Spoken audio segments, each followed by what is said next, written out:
what do board of directors do? Did you face any politics at the CXO level? I'm not a great fan of this work-life balance concept. Okay. But do you think at junior level this works, like calling spade a spade? I may be stupid as a boss, but you don't tell me on my face that I'm a stupid guy. At the end of the day, everybody has an ego. Is it better to have multiple departments exposure when you reach at the top? You have 8 hours. Really, are the people working for 8 hours? It's all constant hard work. I mean, consistent work. If the regulators liberalize the investment regulations, do you think you can give more return? 6 is very generous in my view. Okay. And you need to run faster and faster to stay at the same place. Hi guys, welcome to another episode of Corporate Bros, where we interview people at the top of corporate ladder. How did they reach there and how can we reach there too? Today's episode, we have Phanesh Modukuru, who is a insurance industry veteran. He has around 30 years of experience. He started with LIC, worked in Tata AIG, moved to Metlife, became Appointed Actuary, became CFO later, and he has also worked in Swiss Re. And he is currently non-executive independent director for Pramerica Life. Hi sir, thank you for coming on the Corporate Bros podcast and taking out your time to teach us from your life lessons. So my first question is, what do board of directors do? Since you are non-independent, non-executive director. Thank you, Harsha, for inviting me for this, and it's a privilege. And let me say, I'm not going to teach anything to anyone. So, I mean, maybe I'll share some of my experiences with you and with the audience, and people can draw their own conclusions. Or no, the objective basically here is to see that people don't have to reinvent the wheel. So that's where the experiences come in. Yeah, to your question of what do directors do in the board of board of directors do? So basically, if you look at the corporate governance, board of directors, they have the responsibility for the entire conduct of the business of any company. Anything happens, ultimately the responsibility lies with the board of directors. So therefore, all the critical things, I mean, the day-to-day operations, they may not be, the board of directors will not be directly involved in the day-to-day operations and all. Basically, the board of directors will set policies for the company to run with, and then they review it periodically and then see that whether the policies are being, adhered to or not, kind of a thing, and where the business is going, what kind of strategies we need to do to improve the business and or to explore other opportunities, kind of a thing. And and as per the corporate governance, every quarter the board of directors have to meet and review the financials and the business and all, and whether the plan and the business is going according to the plan or not. So those kinds of things the board of directors do. And what specifically independent non-executive directors do? Independent directors, non-executive in the sense that the word says that you're not involved in the day-to-day execution of this thing. Only the executive, the managing director is the one who is involved in the day-to-day operations. Apart from that, none of the other directors would be involved.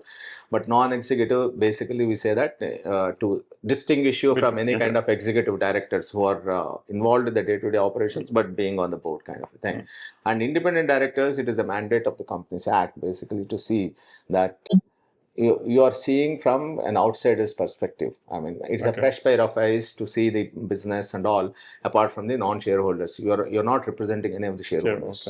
So therefore, you are expected to review the policies and see whether the business is in the right direction, and whether the corporate governance and ethics, especially ethics and all, whether the people are the company has been adhering to. So those kinds of things, the the independent directors will be. So if not, you are required to flag those things. You are required to flag, and then also to see that how. You have to ask questions and then give suggestions, whatever is there, based on your expertise in in conducting the business. So those kinds of things. Okay. Yeah. So coming to your journey, so you started as an engineer, then you did. If you can take us through your journey once. So how did you start? How did you get into actuaries overall? No, if you look at 70s, 80s, and all, I mean, most of the guys, there are only two professions which Okay. are there, right? One is engineer or a doctor, kind of Oh, a thing. okay. That is the aspiration of every middle class family to Okay. have in those days. I mean, not there were not so many opportunities like what you guys have at this point in time. So obviously, with a kind of an inclination for mathematics, and also obviously I went into the engineering and all. I finished my civil engineering in 1984, and then I worked for a couple of years uh, after struggling briefly with unemployment. Okay. I should say that. And then I joined IRMA, Institute of Rural Management, in 1988 for the management program, and I came out in 1990 with that. And when I was doing my engineer, my PR, my MBA program, actually there were some personal challenges. So that's where I applied for LIC. I mean, applied for some of the public sector jobs like LIC's AAO. It so happened that at the time the advertisement came out for AAO of LIC, so I also applied for it.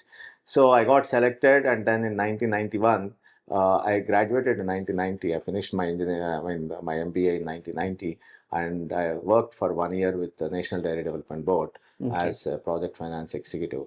At the time, NDDB was doing under Operation Flood 2. They were financing all these milk dairies and all. To expand and to improve their efficiencies, etc. So I was doing one of those project finance jobs, and so in 91 I shifted to LIC, and I joined LIC in 1991 in Calcutta in their Journal Training Center.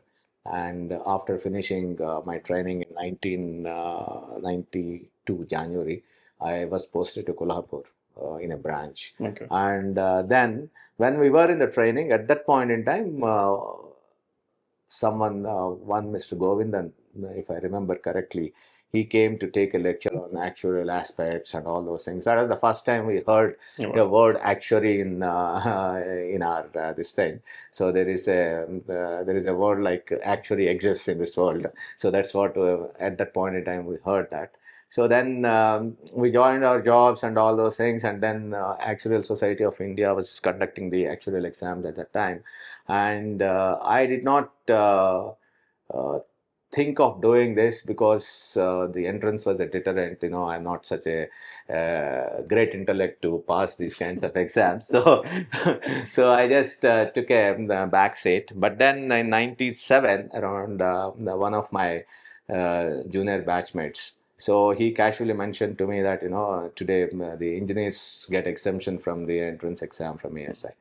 So at that time, I also got transferred to Bombay, now Mumbai. I mean, so when I got transferred to Bombay, then I just enrolled myself for these exams, and slowly I got into the exams and finished in 2004. I became a fully qualified actuary. So I worked in LIC in quite a few branch operations like underwriting, accounts, what do you call policy servicing, claims, and all that stuff. Okay. I mean, all aspects of insurance business which is conducted in a branch. Typically, I have worked with that. And then I moved to investments. I spent about 6 years with investments in Bombay and 1 year with actuarial before I moved to the private sector in 2003. Okay, so you worked in actuarial for 1 year in LIC. LIC, yeah. But you were clearing papers.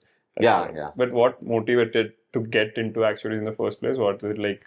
Because it was something which was like elitist, like something. They are doing some great thing, and which okay, I want to do that. Was it that, or like what was the motivation to start the papers? But because you were already in a stable job and there was no what was the motivation? Yeah. At that time, basically you want to test yourself whether you are up to it or not, because in those days actuarial papers and actuaries are seen like, the kind of elitist, elite group, So the first thing is, in fact, before I started seriously, I took 98, I think, 97, I think, 97 September or October, this thing.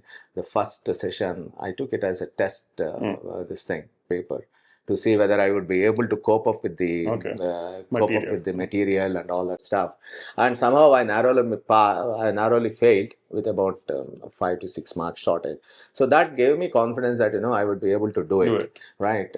And why I wanted to do was, at that time there was a lot of one thing is, actuarial once is a specialized qualification. Obviously, it will put you on a different footing. And second thing was, I mean, even in LIC, I mean, it's not just because you have become an actuary, it doesn't accelerate your promotions. Exactly, because government will follow. Yeah, it will have that, hierarchy. But it has got some kind of a this thing, uniqueness about it. So it is one is it is intellectual curiosity about it, and second thing, it was at that time, I mean, lot of these I mean, post 91, when the liberalization happened, right? So there had been a lot of discussions regarding opening up of the insurance sector itself.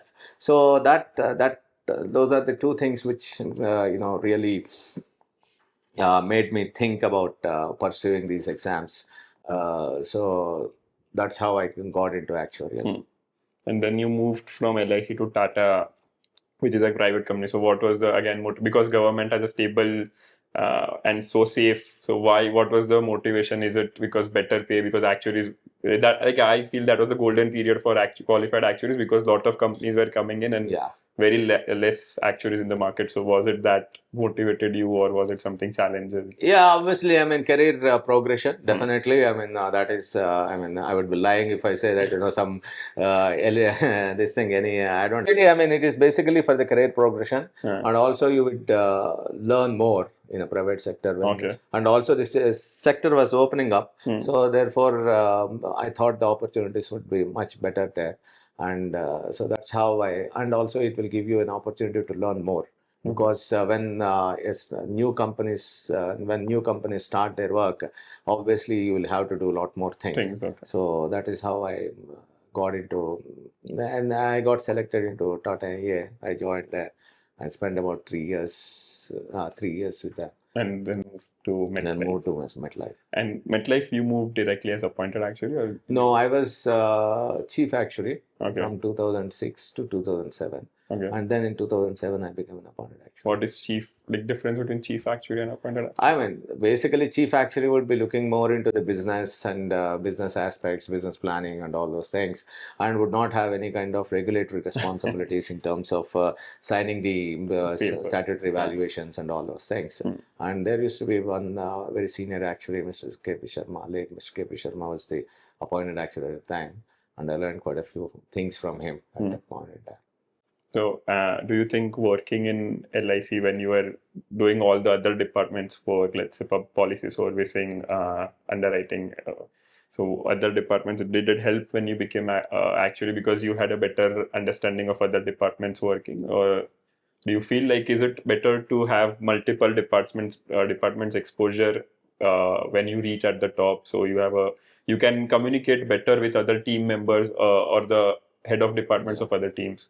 Definitely, because even though you're an appointed actuary or actuarial work, so you have to deal with policy conditions. I mean, you will be looking into policy conditions and how they have to be done, and underwriting aspects and all. So if you have a hands-on experience and all these things, what kind of practical issues would be there? So those kinds of things will help you in ironing out those kinds of kinks in any of these things. So at any point in time, any kind of experience will help you in your life at certain point in time. And certainly, the technical aspects of claim settlements, especially how early claims are looked at, and what kind of investigations people do it, and then so you learn a lot in those kinds of things, which will help you in the background. I mean, not be directly designing a product or anything like that, but as part of if you are an appointed actuary, you're also part of the claims committee. typically. Okay. So you will be looking at or underwriting guidelines. You have to help them, and also so these kinds of things. When you have this experience, it helps you to hone those kinds of policies and all much better. Plus, do you think you can feel the empathy for the other guy because you have been there and done that, so you understand, okay, it is not that person's problem per se, but that department, it is how it is. Correct. Operations definitely at any point in time is a thankless job. I know that because you have whatever you do, there will be something which goes wrong. It's all Murphy's principles will come to play there. And so, as an actuary myself, I'm trying to. So the pinnacle, what we think is appointed actuary. So what was it being that when you achieved that the final level of the? I would not say it is, but at least that is what the okay. Right, when everybody, okay, Spice. Of course, you have gone beyond appointed actuary being CFO and all, but just when you start, that is the aspiration. At least for me, it was. So okay.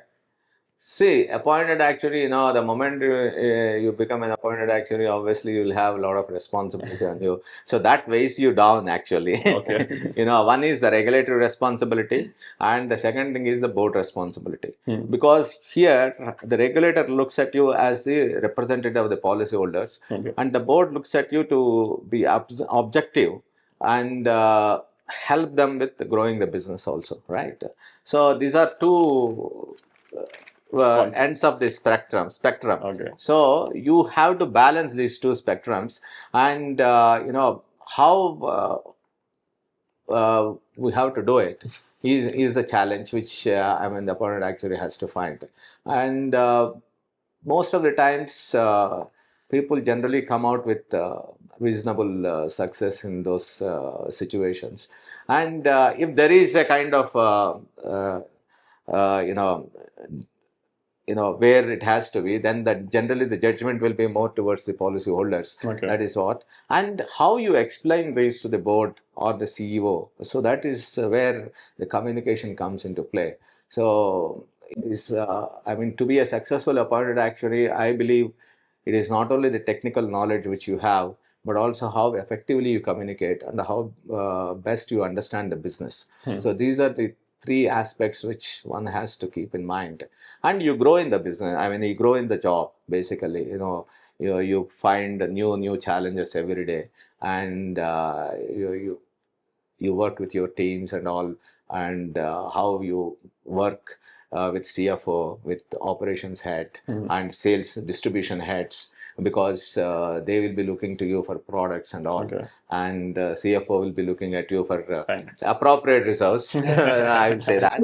So those kinds of things. So I think it is a very challenging job. I would say that. So do you think it is like a sandwich between, because you represent board as well as you have to answer to the board, but you represent policyholder to the regulator? So it's not like a sandwich. How you balance these interests, how you balance the interests, and how at the end of the day, whether you are true to your job, and whether you are you are ensuring that the interests of policyholders as well as the shareholders are protected. Okay. Not at the cost of the others. Most of the times that is what we have to ensure.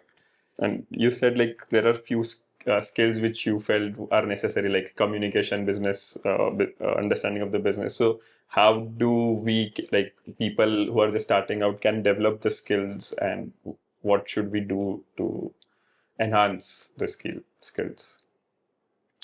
Communication is, of course, something which everyone has to develop oneself. That is what it is.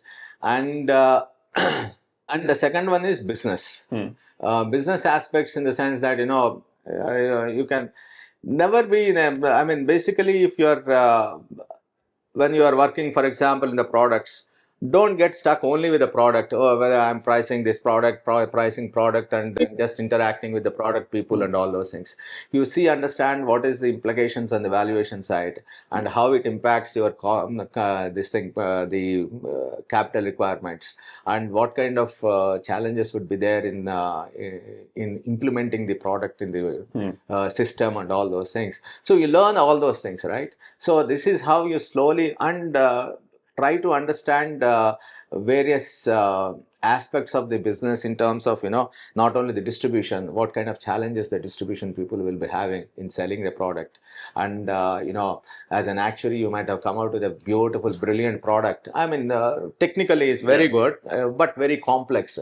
So will it really sell? I mean, because the people at the on the ground, will they be able to absorb this complexity and try to simplify it, and then appropriately tell the people on the ground, so that, to the customers, so that they don't get misled, right? Because one of the key things is in these aspects is to ensure that, we don't missell the products and all. So that is how I believe one has to learn, and over a period of time, be open, be listen, keep your ears and eyes open, and try to interact with all the other departments also. And do not feel that, you belong to a kind of we, we we should not believe that we belong to an elite group, and so that now we are at a higher pedestal kind of a thing. When you go out, and I mean, actually we learn a lot in an informal way rather than in a formal way. I mean, basically people of your age and all in operations and all develop friendships, and you can, when you go out for tea and all those things, I mean, obviously there will be there, right? So when you learn these things, it will be all obviously at your the background. And when you are doing your say you're designing a product and all, you will remember, oh, okay, this guy has said this, he has come up with some kind of he or she has come up with some kind of a challenge there, so how do we avoid this? So this is how I think one can learn more about the business. Be open, talk to other departments, be open, and think bigger picture, just not your department. Yes, exactly, exactly. Okay. So then you became the CFO for the entity of Metlife. So what do you think, like, what prompted you becoming the CFO, and how was the transition? Because appointed actuary, you always think about insurance and from one technical standpoint, but now you're the CFO, so you have to think about the finances as well. So that, I feel, that is a completely different technicality which you have gone into. So how did you transition, and what, like, did you do anything specific, like, which I wouldn't call this as promotion, but it is still a bigger role. So what did you do differently to get that role? You see, I'm sure because there would be few other people's in candidature as well, right? So when you are basically as an appointed actuary, when you are an appointed actuary, what happens is it is not that you are confined only to the actuarial valuation or design pricing.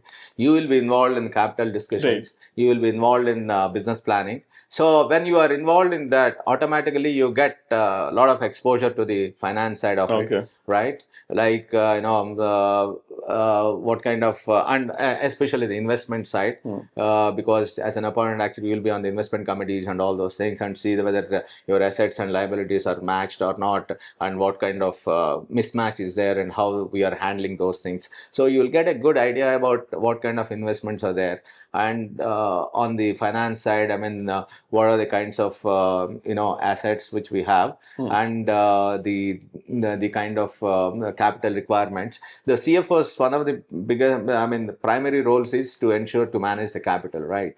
So apart from profitability of the company and all, to monitor, right?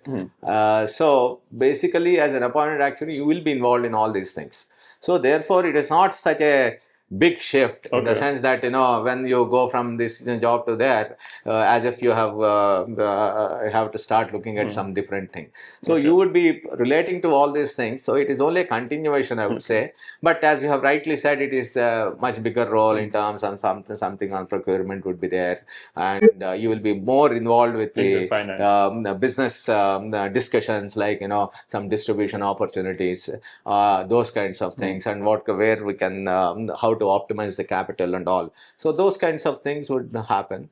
And this was basically, it was a it was more by accidental this thing. This was not by design, because in 2012, I think at that time the CFO resigned, and the regional CFO came on a visit here.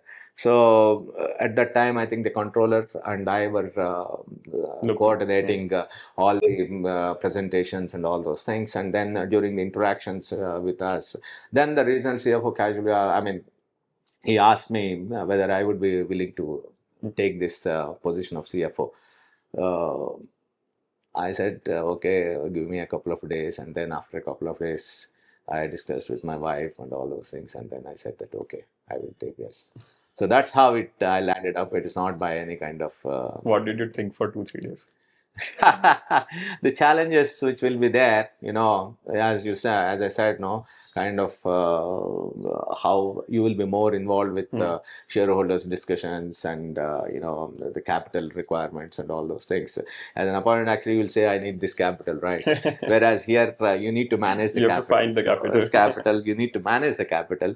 So that is where those kinds of things. But then in the end, there were some of my well-wishers in the company and my senior colleagues.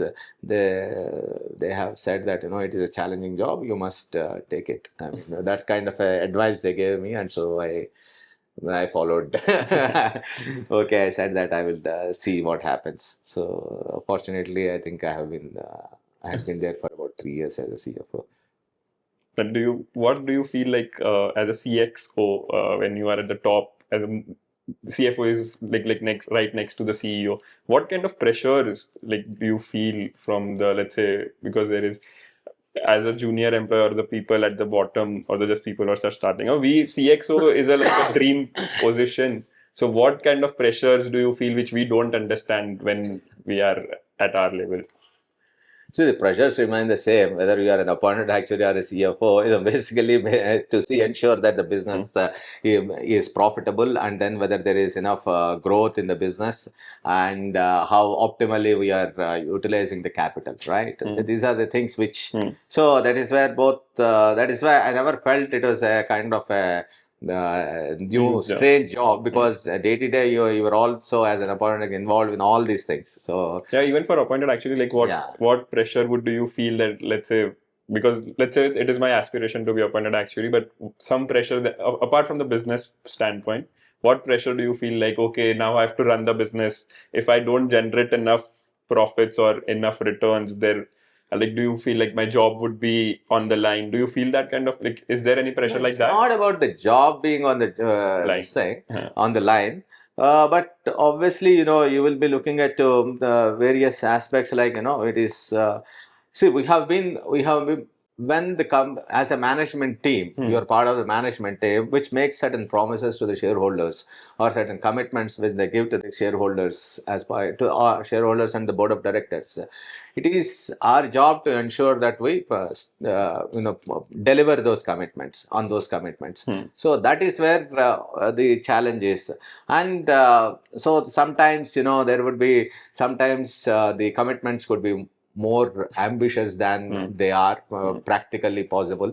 So those kinds of situations would happen. So then slowly, I think, as we move forward, we need to keep our communications very open with the board of directors, shareholders, and in this with the CEO also, to see what is happening, because CEO will be having other aspects to look into, like business development and all those things. And if certain things are not going the way we expect them, then at least we need to, as a team, we need to see what kind of alternative solutions we need to find to ensure that things are on track. So communicate whatever you are getting, the feedback you're getting. It is basically, the kind of a pressure. If you say that, what you will have, the people in the lower middle management, or the middle management, or less, they will be having more of deliverables in terms of, okay, whether I have delivered this product, design is completed or not. I mean, if I'm saying, or my financial statements are ready or not, kind of a thing.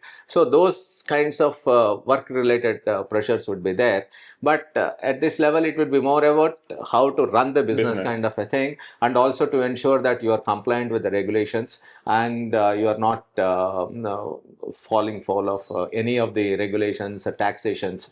For example, tax authorities. You have to ensure that you are complying with all the tax relations, company acts, and all those things. So Companies Act provisions. So those are the things which would be there. I mean, basically, it is all aspects, and you need to have that kind of a bird's eye view what is happening, and one has to have a control on those things. Do you face any politics at the CXO level? Because I'm sure there would be some games played at that level as well.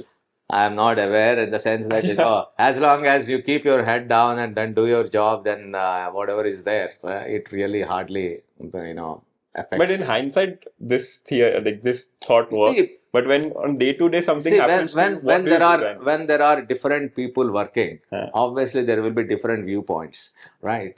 So how to manage that is how the other person perceives you. That is where it lies.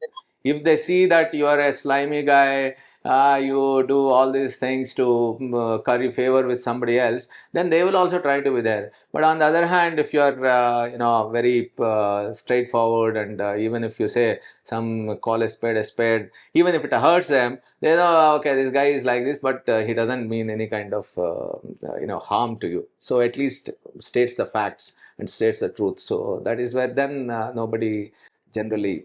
But do you think at junior level this works? Like calling spade a spade, I think it. Of course, in my view, it has to. Actually, in the Indian culture itself, basically people believe that you need to respect your seniors and all those things. Is there? I understand that, but that has been changing now, I believe. And today, I mean, we need to encourage people to say whatever they want to say, because always, how long will you stay in that in that constant fear that if I say something which my boss doesn't like, my job may get jeopardized. So it will not. It will. You will be compromising with your health and all those things. So say something, but how we communicate, that is the most important thing. I may be stupid as a boss, but you don't tell me on my face that I'm a stupid guy. So you say that you can say it in a very appropriate, in a more civilized way or better language, so that I get the message, but at the same time my ego doesn't get hurt, right? I mean, at the end of the day, everybody has an ego. So that's how I say that how we communicate. Because. I mean, in many of these meetings, things do happen like that, and some crazy ideas come up which you feel are not right. Okay. But there is no need to cut them immediately there itself, right? I mean, it's not that, just because something has come up, immediately you have to say, no, I mean, this is not right kind of a thing on the face.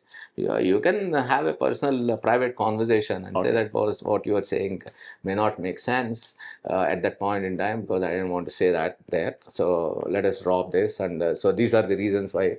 So the people will appreciate those things. I mean, my point is, you state your point and stick to your point and principles well. But it does not mean it has to be in the face of it, right? You need to tell in front of 10 people. You don't have to tell the other person that you are you're wrong, kind of. It's not required. If you're, I mean, that's what if you paraphrase Swami Vivekananda's principle, he says one thing. I mean, if you want to grieve alone. But if you want to spread happiness, you share it with everybody. So same thing. I mean, if you want to praise somebody, you praise in front of everyone. But if you want to reprimand somebody or you want to say something, you just do it in private, so that things will be good.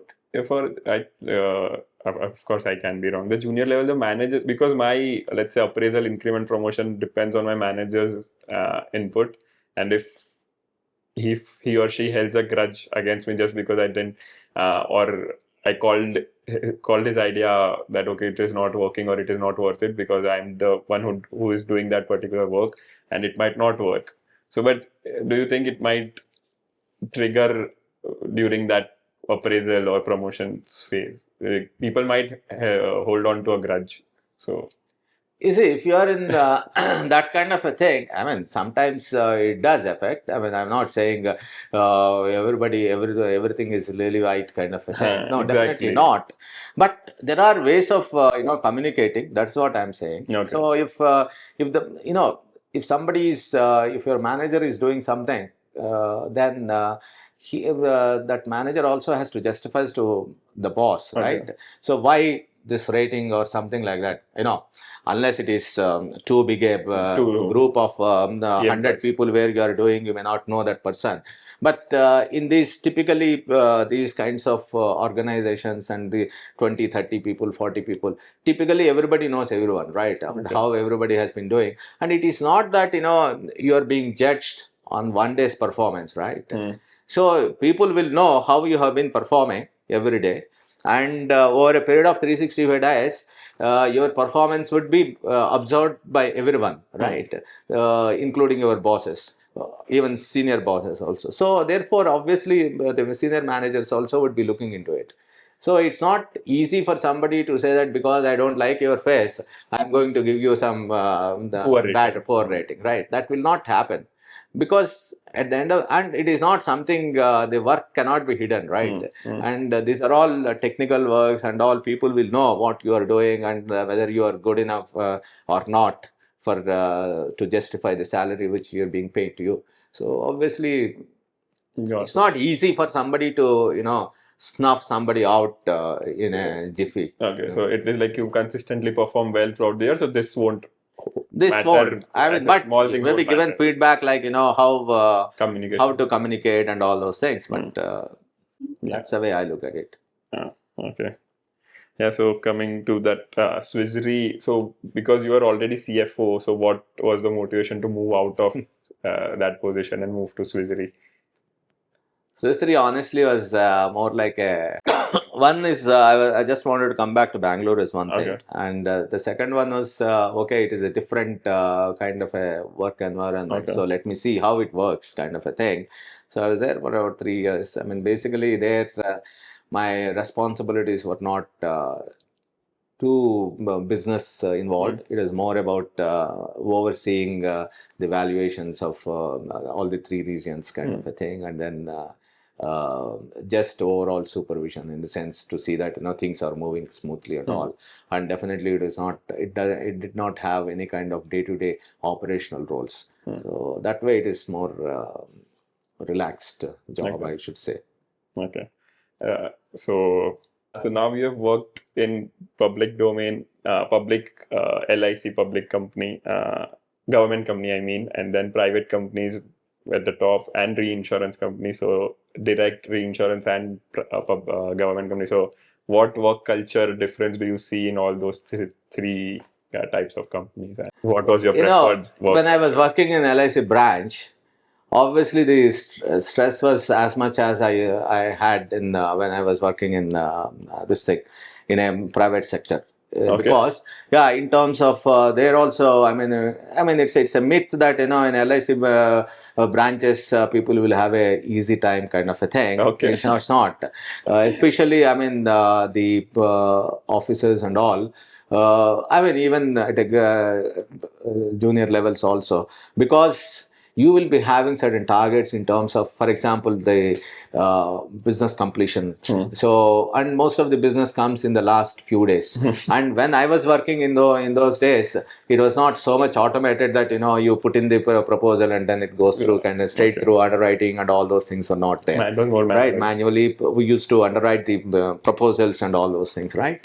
So those things, and people used to work on the holidays also. I mean, if it happens to be on the weekend, kind of a thing. I mean, the month end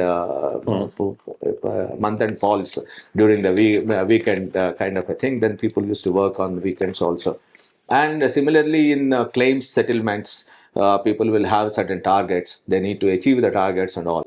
So it's not the branch level. Definitely, it is more highly pressurized job for LIC. This thing in I do not see any much of a difference between that private and government. This thing. Yeah, and private, obviously, I mean, it is more. I mean, I would not say it is this thing in the sense that, target oriented. Obviously, I mean, everybody will have certain plans and all those things, and you need to achieve those key targets and all those things. KPIs would be there everywhere. Even in that's what I'm saying. Even in the public sector, you have KPIs. Even in the private sector, also you have KPIs. So those kinds of things, I do not see much of a difference.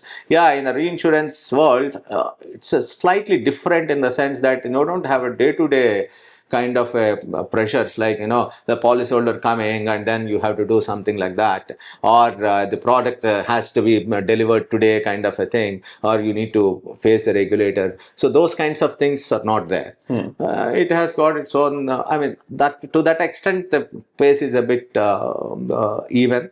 In case of reinsurers, since you also have worked in the reinsurance side, you also know how it is. It is as compared to direct insurance, definitely it is a little bit more relaxed. Honestly, I must say that. Yeah. But since you said KPIs are there in government company as well as private company, but the if you don't perform and get your KPIs, the threat is higher in private. No, in government, the risk of losing your job is much lower. But the reward is also less, right? Yeah. So risk and reward everywhere is there. So obviously, it is all risk reward. You know that frontier, right? Yeah. Efficiency frontier stuff. Fair enough. Yeah. Okay. Yeah. So now, since you are, you would be doing a lot of hiring. So at junior level, so what was the things which you used to look at, or some red flags that, okay, this thing I cannot hire, or at least the person should have this kind of skills while hiring. So what was your 2-3 things which generally what I would be looking, or what we would be looking at, is basically the intent to work. Okay. The honesty. These are all cliches. Basically, people say honesty, integrity, and all. These are all cliches, kind of a thing, but they do play a very important role in everybody's life. And in what we would be looking at is basically whether the person is willing to work hard and willing to put in the efforts to learn the things. Okay. They need not be, the person need not have the brilliance of Einstein or Steve Jobs, nor the kind of technical expertise. We are not looking at it. What we look at is whether the basic skill sets the person does he or she have, and the willingness to put in the effort to learn things. So once that is there, then automatically the people will really progress well. That is what I have seen. How do I demonstrate intent to work in interview? It's difficult. This thing, how to, everybody will say that, exactly. the best person, kind of a thing. How do I But that is where I think some questions will be put, which will tell whether you are speaking from your, you see, it's easy after a 5-10 minutes conversation, whether this guy is artificially speaking or something truly speaking from the heart, right? Okay. So from there you can guess. And it is easy for 2-3 trick questions will put, if they give contradictory answers, you know that what the person is like, right? So those kinds of things, you don't have to, and sometimes you take risk is fine. We'll see what happens in 6 months' time. And, I was also talking to one of the HR heads and asking him also, how do we know that in an interview that the person is... because it is 1 hour and you can... Yeah, he just funny. Sure. It is basically a kind of assessing what the personality is, and then guess, the gut feeling. Basically, you will have a gut feeling whether the person is going to stick or not. Sometimes... more time, sometimes you will be successful in getting a very good hand. Sometimes it may not work out. So, what do you do if, let's say, you come across, you hired someone, and now you are okay, that person was not the best hire.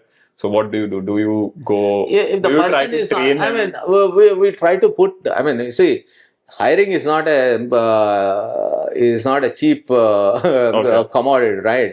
To hire is also costs you a lot.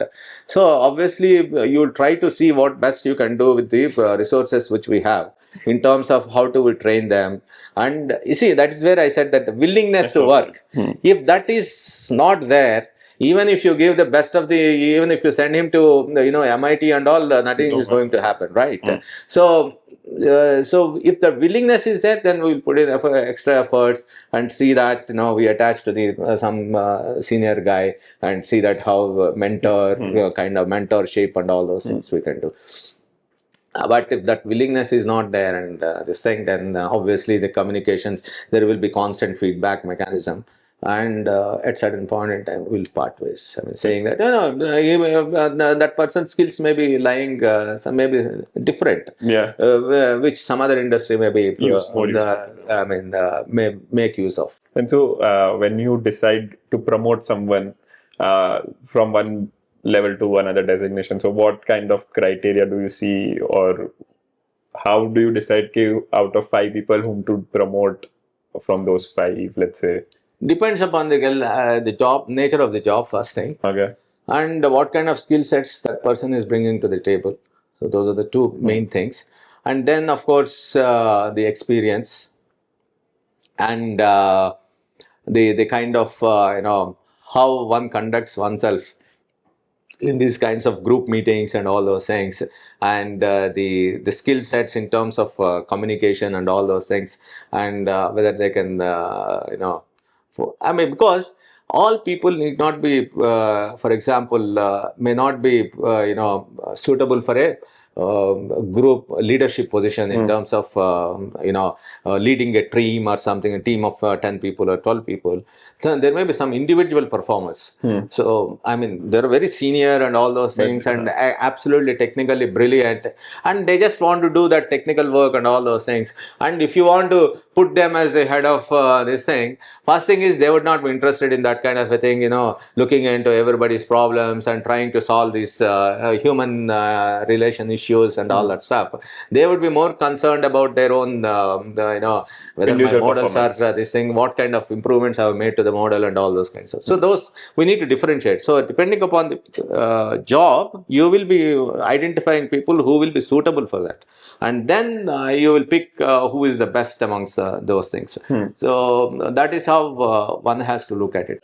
So let's say if a new joinee is starting out career in insurance, what is your recommendation? Starting with direct company, reinsurance? Because there is a lot of debate around that. If you start with reinsurance, there is some things which you will not learn, because reinsurance does not have all the risks, because they only have mortality. So do you think it is better to start with reinsurance, direct company?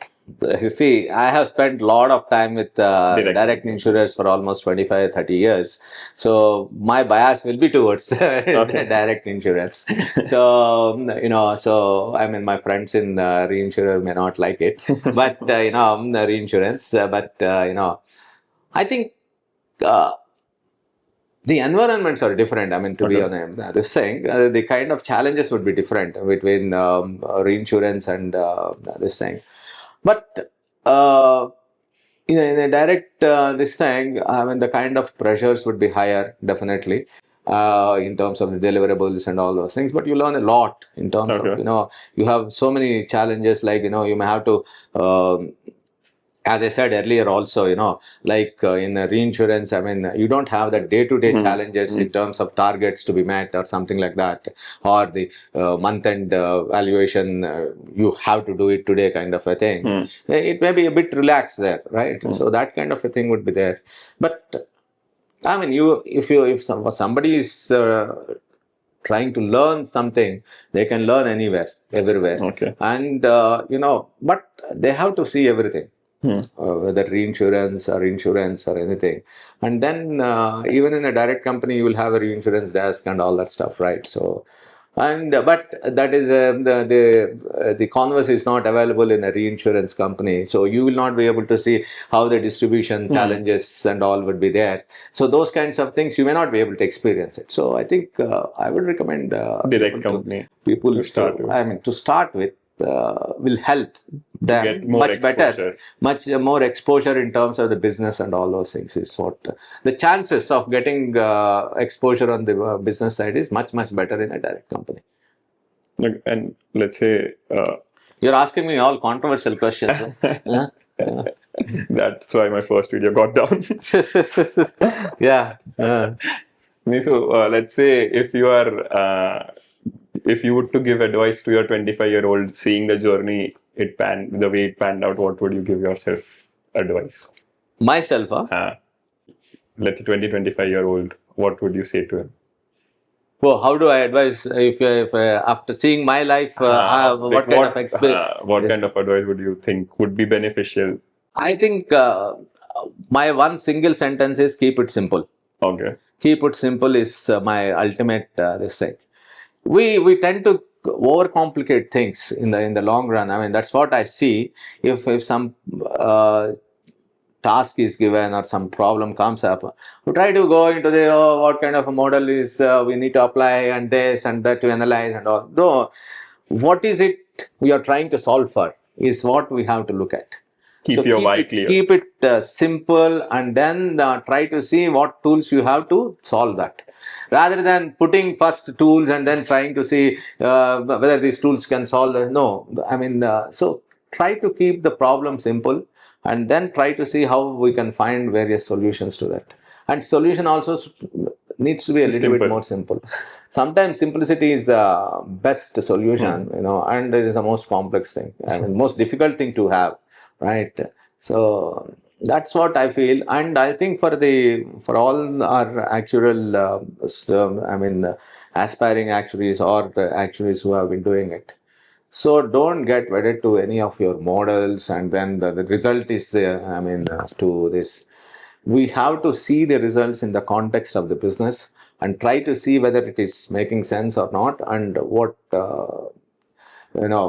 how this is getting related to it. At the end of the day, so be open, don't think in isolation, and keep the business in mind, bigger. So that is where I feel management students they score over the actuaries, because they have that kind of business sense, bigger picture, the communication. So I think our profession has to develop these kinds of things, like how to marry the managerial principles with the technical ones, and then become better, good actuarial managers.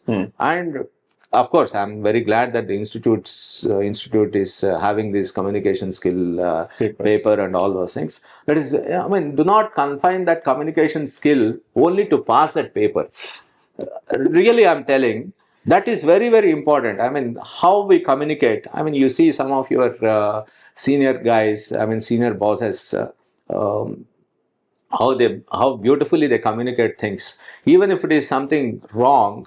I mean, something wrong in the sense, what I'm saying is something unpleasant news. Okay. They give it in such a way that the person takes it in a very positive way.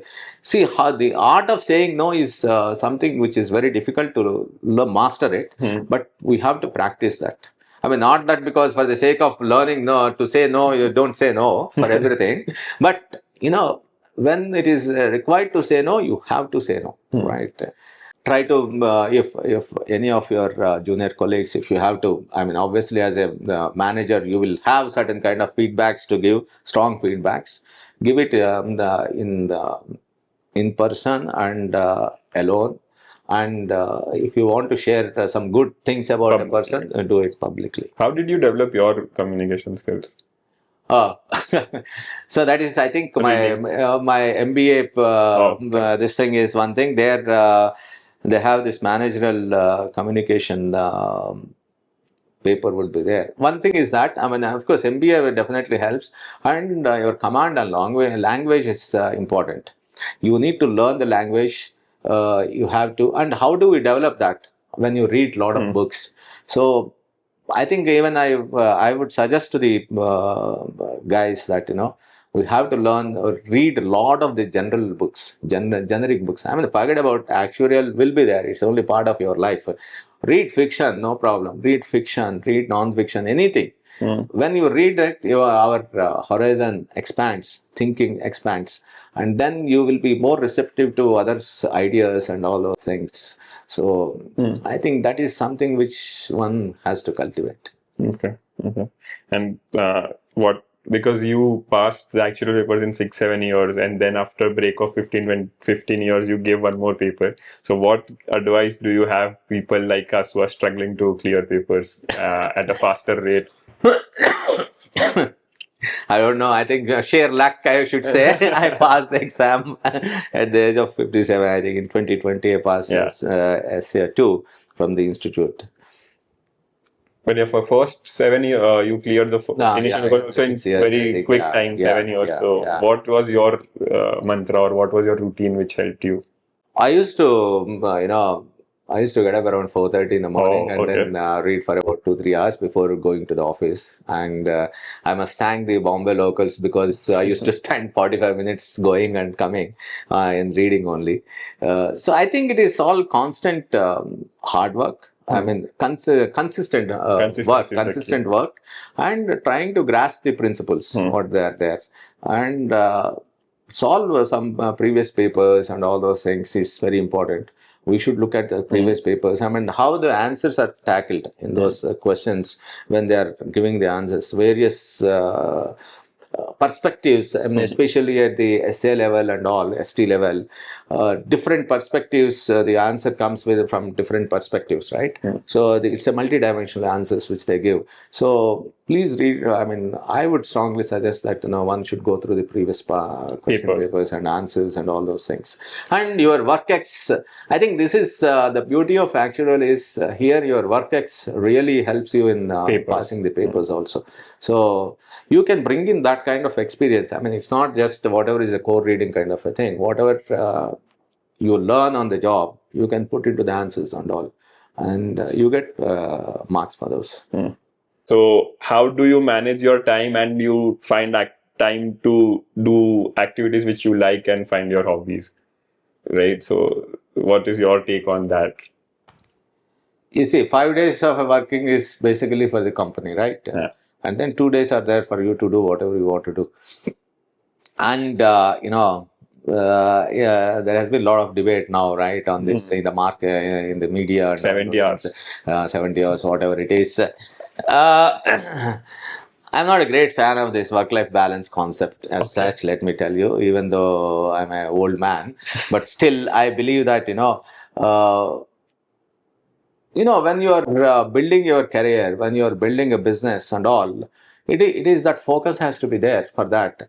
So one cannot say that, I am coming at 9 o'clock and then going at 5 o'clock. Then I think then maybe perhaps even it may be flippant on my part to say that you can go to the government office. But even in government offices also people have to work longer hours if required, right? I mean, if somebody is, suppose the Prime Minister is visiting, obviously people work, right? Yeah. I mean, they will not say that I will not go. I mean, so it's not like that.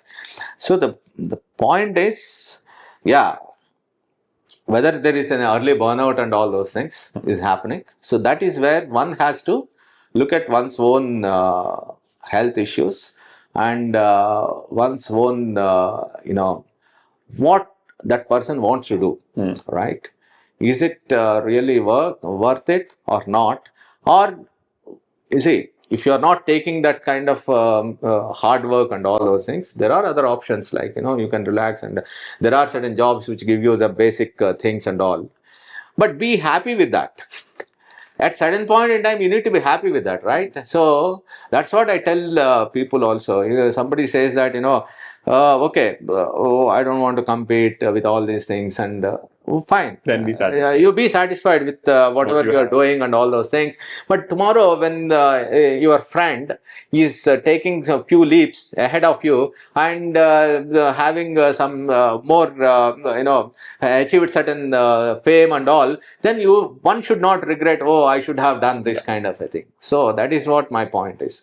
So, I mean, it's easy to say, we need to have work-life balance and all. So that is where I say that, we need to work hard if it is required. And it is not, I don't think most of the people will be, are not cruel enough to say that, whether you have work or not, you come and sit for 10 hours in front of me, right?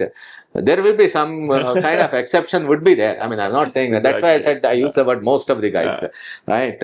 So those kinds we need to, those toxic elements obviously have to eliminate. Watch out for.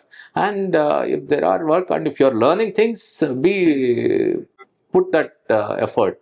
And when you want to take off, you tell the manager, I want to take off. I mean, now, if your brain is not working, there is no point in sitting for 12 hours also, right? So that's the key thing. I mean, so... No, but yeah, go ahead. So the point is like, when I'm doing my own business, I have the direct risk to reward ratio. So if I work hard, I'm taking more risk, I'll get the whole reward. But whatever work I do in a corporate job, the reward is still fixed. So there's no like, why should I go above and beyond to just to get the, when I'm, if I had that risk taking capability, and so I would have gone and worked for myself, right? And where the reward is much more greater and is in relation with the risk. So to stay in your job itself, you need to run on the treadmill, my dear friend. Okay. So that's what I mean. My cousin and all, when we used to discuss this, I mean, it's not that this is a new debate. I am as relaxed as I am today when I was working. I never used to have time also for these things. I mean, even during Saturday, Sunday, I used to get calls and all those things. So always the goalpost will keep will be moved, right, in a corporate world, and you need to run faster and faster to stay at the same place. So this is how it's a reality, right? I mean, we cannot say that, then we need to think of some other ways of doing it. But of course, one has to take care of one's health, definitely, and what kind of relaxation we need to do it. I mean, nobody is saying that you should work for 23 hours for 5 days, continuously. You need to have enough space, sleep, and to that extent, if you are working a bit harder, then obviously you will have some kind of a flexibility in terms of work hours and all those things, and those kinds of things have to be there. It's not that somebody says that you need to work for 70 hours in a year. I mean that morning to evening you need to slog. That will not happen, and that is not expected also. When there is a job, you have to do it. I mean, that's the way I'm looking at it. Yeah, that's the principle behind that is, if we have certain tasks to be done, deadlines, we need to meet them. That is the only thing. You cannot say that, at 5 o'clock, I'll shut my laptop and go. If something is to be delivered to the client or something, then that is not something which is should be kept pending. Expected, which is not expected, right? But you see, one more thing is we also need to analyze ourselves how efficiently we are working, right? So, I mean, one of my friends was saying that, basically, even if you have 8 hours, really are the people working for 8 hours the whole day, right? So we need to ask these kind of questions to ourselves, tough questions. I mean, before we jump and then write on Twitter or X, whatever it is today, that this is guy. I mean, we need work-life balance, or we don't want to do this. And no, I mean, if we have certain aspirations to meet, we have to work hard towards that. I mean, there is no other. There are no shortcuts. I mean, in my view. And that will be more rewarding to you and more long lasting, even as compared to the success which you achieve through shortcuts, right? And more fulfilling. I mean, that is what at the end of the day you feel that you feel proud of yourself, right? You have achieved certain things in life. Okay. Moving to industry specific questions, because I cannot let you go without asking industry topics. Okay. So again, the insurance industry, especially in life insurance, the majority of business is still from savings, rather than the actual required product to buy is term for all the individuals, because that is the actual risk transfer. Savings is still more like an investment product. So how do you see when the portfolio of the all insurance companies still 95% savings and hardly any term? How do you see it moving, and what more can we do to move in that direction, to get more term business and less savings? Because I think if you look at it, we have come quite a long way in terms of increasing the term percentage as compared to the previous. Especially, I mean, if you see post-COVID, definitely people have felt the need for having term insurance, right? And term and health, actually. So the protection has taken off quite significantly. I mean, obviously, in terms of the volumes, obviously the savings will take the cake at any point in time. Unless you are a niche company of only giving term business kind of a thing, because that is where the volumes are there going to be. Scale will happen, and economies of scale will happen there. So obviously people will be doing more of savings, and it is. I think it is a bit of a. I will not say myth, But kind of a quick conclusion to say that it is easy to I can invest in mutual funds for my investments and then take term to this thing. It's easy in theory. It is very good. I mean, people will say that, but really, will it happen? I mean, how look at even the urban folks. How many of them are very really savvy in terms of investing in mutual funds and constantly looking at it and all those things, right? And especially in tier 2, tier 3 kind of tier 3 kind of towns and all, so savings products are very, very important for them. I mean, for them, the level of financial literacy which we have, I think the savings products would be there. Even in if you look at developed markets also, they have all these savings products, right? Even today, I mean, unit linked products are there everywhere, and even with profits is there. And if you see the guaranteed returns in US, they are the dominating this thing. No, nobody is saying that you only give term insurance and then nothing. No, nobody. So insurance means it will have savings component and it will be the major component. And how the point which you are trying to make is how do we increase enhance the protection part of it, which I think with all these kinds of government initiatives of Dhanjan and all that kind of a thing, I think the protection is increasing, and especially the group insurance is another way of increasing protection, covering. And of course, individual now today, online terms and all have become very popular. And thanks to the online, I think many people today have lot more awareness about the term insurance, I should say. And maybe even though pandemic was very detrimental to many people and the economy and all, but that the only positive of that pandemic was the increased awareness about health and term insurance protection. The concern comes that like ULIP is still fine because the upside is still higher, but savings, normal conventional savings, the IIR comes out only 6% or 8% at max, which is like... You tell me which gives you 6% interest, I mean, in the market. Suppose I want to do it. So now I'm a 60-year-old guy. So the FD post returns, post tax, how much do I get? 6%. 6 or 5.5%. Senior citizen, I think, would be getting 5.5%, 6%, right? So in what way they are inferior to this, right? No, but I can earn more in general other mutual funds. That's what I'm saying, Harsha. I mean, this is in theory what you say is right. In theory, what you say is right. But are we really so agile and dynamic and then do all these things? No. I mean, you see, there is a passivity involved with every investment. Say, for example, today, even I have certain mutual fund investments and all those things. The market, when it goes to 85,000, ideally people say you need to withdraw the money. Did any of us do that? I mean, at least I did not do it. That is when greed, it will go more. No, I mean, whatever it is. See, people say that, and then you invest, and then you put the savings. So it will not happen like that. So at least with insurance and all savings, you have a kind of disciplined saving which is happening.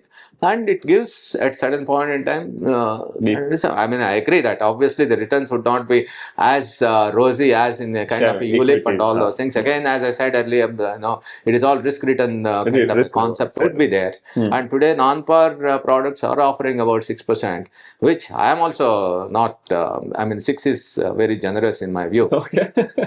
Obviously, I mean, so the interest rates future when they're going to go down, then there will be stress. Of course, now today they're all hedging and all that stuff is happening. So with the opening up of the hedging instruments, so these returns are improving. So 6% is not a small return in my view.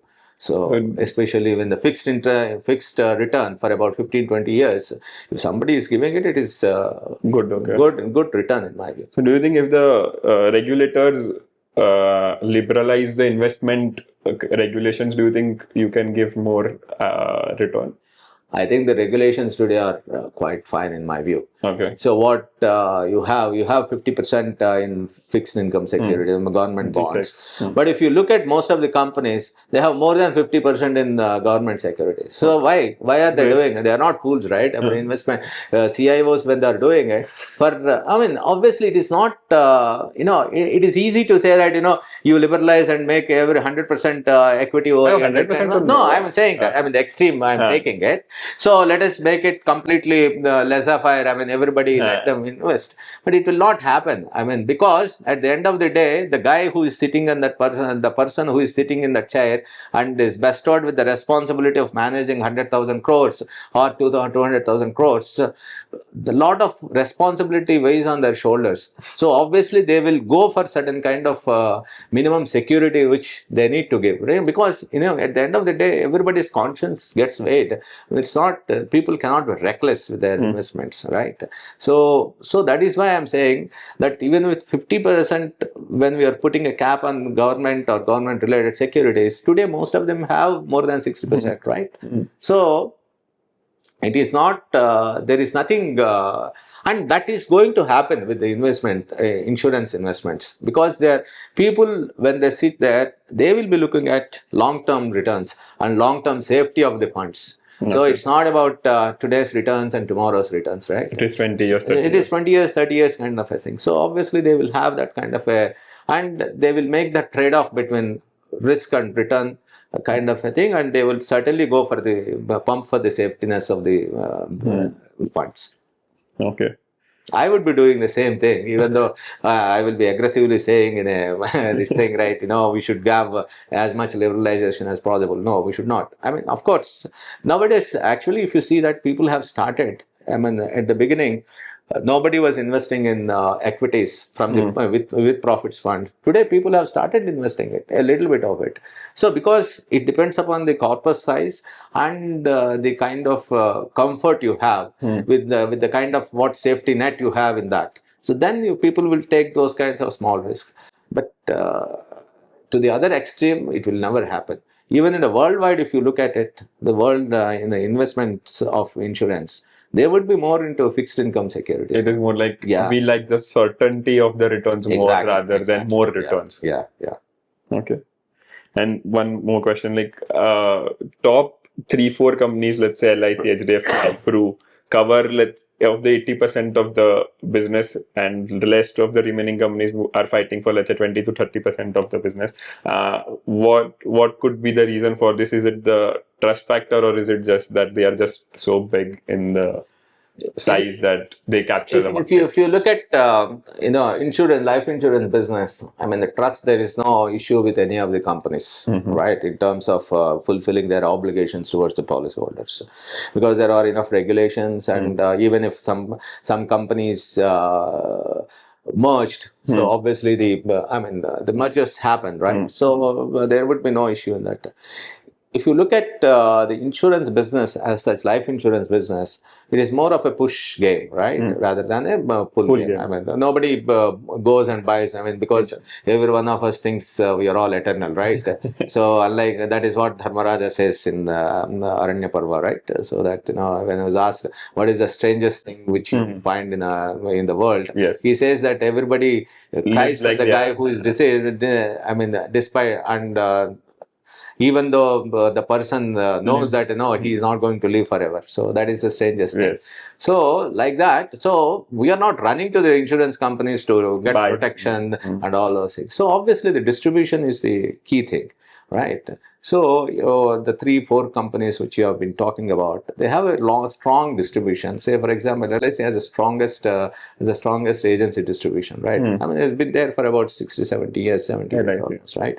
So obviously, and the other companies have got strong bank distributions. So when you have that kind of a distribution, obviously you will have more volumes. And if you look at the IRDA's list of 20-25 companies, the top 10 companies would always be the bank-related distribution companies. So if you have that kind of a strong distribution, you will want to have a major market share. So, and also the inherent structural challenges which you have with the agency models and all, because they're all more fixed cost models, and obviously it has more upfront costs in that. So obviously, and struggling with the productivity of the agents, productivity of the sales managers and all. So running agency business is not a, So you're is thinking not a cakewalk. you cannot fight banca channel through hiring more agents. That, No. I mean, we cannot counteract that. That's what I'm saying. Yeah. Increasing agents will not Will give not you more serve the business purpose. Will for not bank. serve the purpose unless you have that kind of quality of the people Okay. and what kind of productivity they are bringing in, and then the attrition rates have to be brought down. So you see, these are the perennial problems which the industry has been trying to tackle for the past 20-25 years. I mean, since it's opening up. So these will be there. I mean, so that is where they have a natural advantage. I mean, if you have a bank distribution, they have a natural advantage in terms of distribution. So smaller companies, if they want to grow, they have to find some niche markets and then see that how to do that. I mean, because financial products are also commoditized products, right? Even if you come with an unique product today, tomorrow everybody else can replicate it. So it is how the niche marketing maybe. I mean, focusing on in certain areas where you have some good strength in terms of the distribution and all. So those are the things which we can do. Do not aspire. I mean, one need not aspire to be the all India, pan India distributor. I mean, insurance company. It's not required. So those kinds of things one can do in order to improve one's decide your market and then market and all, so that you will be minimizing your costs and then bringing in more efficiency to the capital. Maximize the revenue. So the capital efficiency will improve certainly. Okay, got it. Cool. I think I'm done. Thank you so much, sir, for doing this. Thank you very much.